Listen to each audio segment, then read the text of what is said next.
12.20 도. 예수님을 위한 중보기도. 목이 더 안 좋아져서 사실 걱정이 되었다. 목을 더 사용하시면 어떡하나. 그런데 다행히 오늘은 목을 그닥 사용하지 않고 몸을 사용하셨다. 두 손 꽉 맞잡고 두 손 꽉 주먹 쥐고 하나님, 우리 예수님, 하나님 아들, 하나님의 은혜 내려주소서. 하나님의 축복 내리소서. 돌봐주소서. 그리하여 하나님의 뜻과 의를 세우게 하소서. 주신 권능과 은혜 더욱 내려주소서. 우리 주 예수님의 앞길에 영광 내려주소서. 이 모든 것 우리 주 예수 그리스도 이름으로 간곡히 기도드립니다. 고린도전서 2장 10절 성령은 모든 것, 곧 하나님의 깊은 것이라도 통달하시느니라. 하나님의 사정도 하나님의 영 외에는 아무도 알지 못하느니라. 성령님 그렇군요. 우리 주 예수님을 위한 기도도 필요하지요.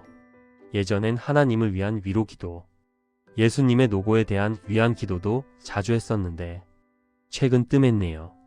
최근에 맨날 예수님께 권능 달라는 기도와 승리하시라는 기도밖에 안 했었는데 중보기도 이게 더욱 유익한 기도겠네요.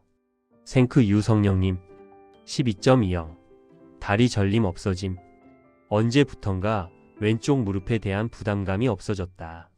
사실 2003년에 골프를 무리하게 쳐서 작년이나 올해엔 관절약을 먹을까 생각도 했었는데 언제부터일까 무릎에 대한 생각이 없어져 버렸다. 요즘같이 찬 겨울에 발이 차지면 어렸을 때 부러졌던 발이 좀 저리기도 하며 무릎은 조금만 피곤해져도 그 느낌이 전해졌었는데 아무리 발이 시렵더라도 저리는 느낌이 없다.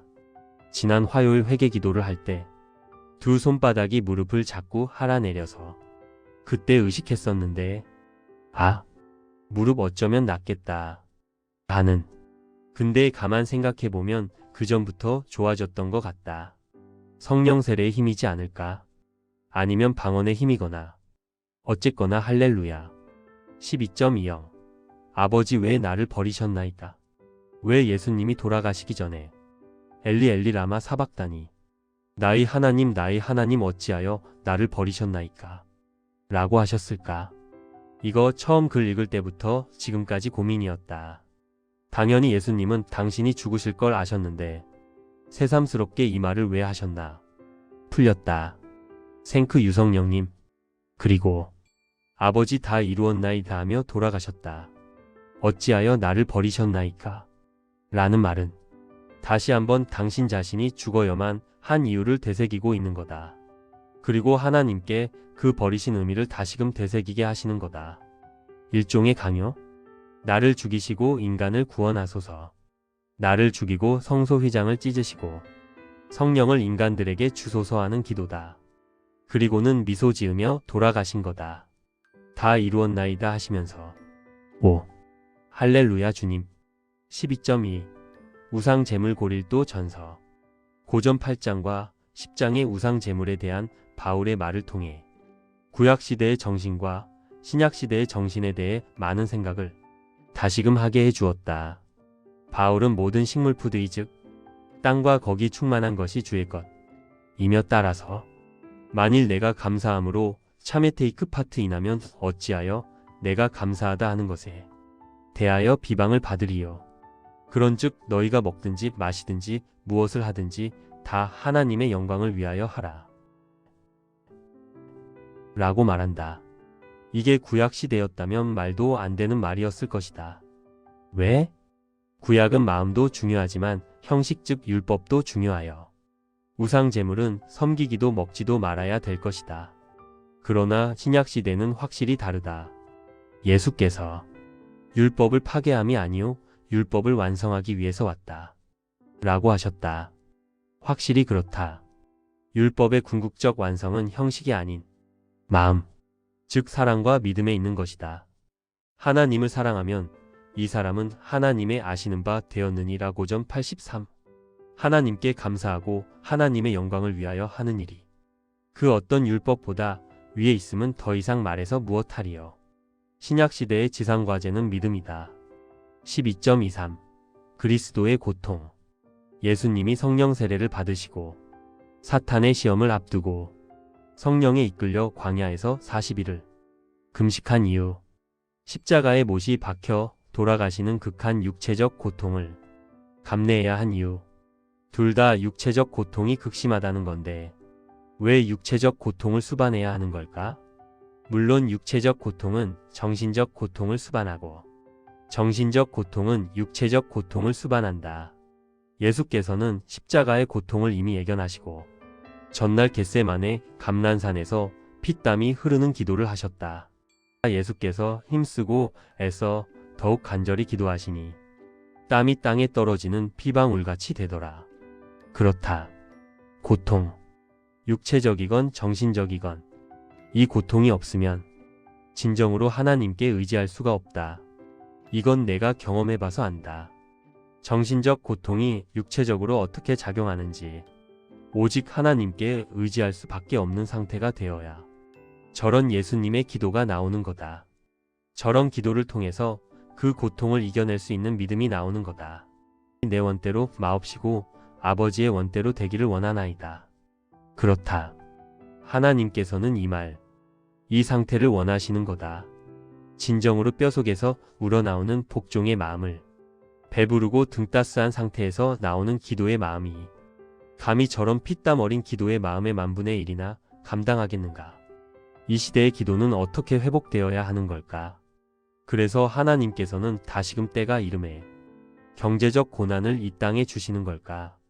아버지여 아버지께는 모든 것이 가능하오니 이 잔을 우리 백성에게서 옮겨주시옵소서. 성령이시여 참으로 감사하여이다. 요즘 땀방 우러린 기도를 하게 하셔서 감히 피땀은 못 흘린다. 이 땅에 배부른 교회들의 성직자들은 저 경제적 고난을 같이 짊어질 수나 있을까? 아니 같이 짊어지려고나 할까? 그래서 그런 거다. 절대 이 시대의 부흥은 배부른 이들 즉 큰 교회에선 나올 수 없다는 것.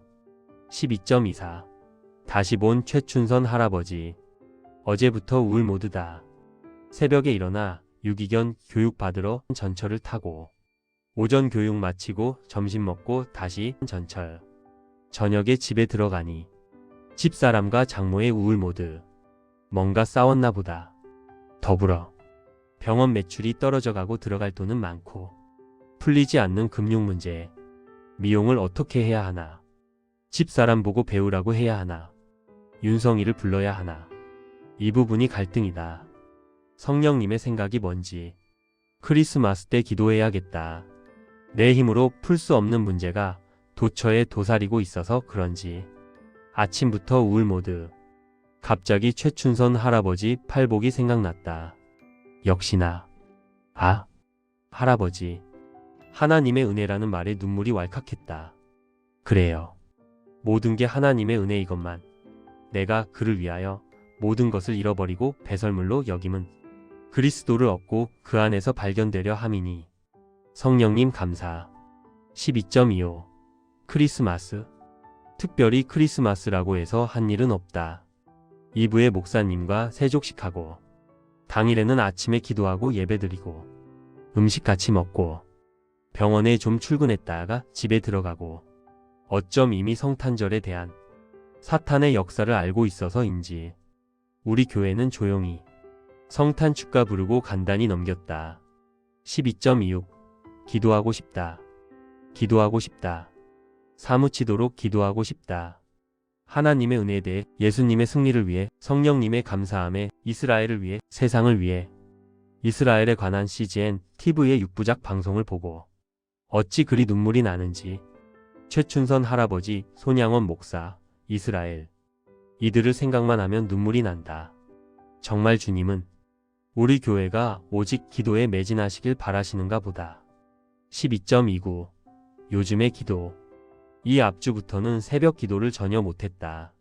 사실 이게 좀 이상하다. 갈만한 상황인데 마음이 전혀 동하지 않는다는 것이다. 왜일까?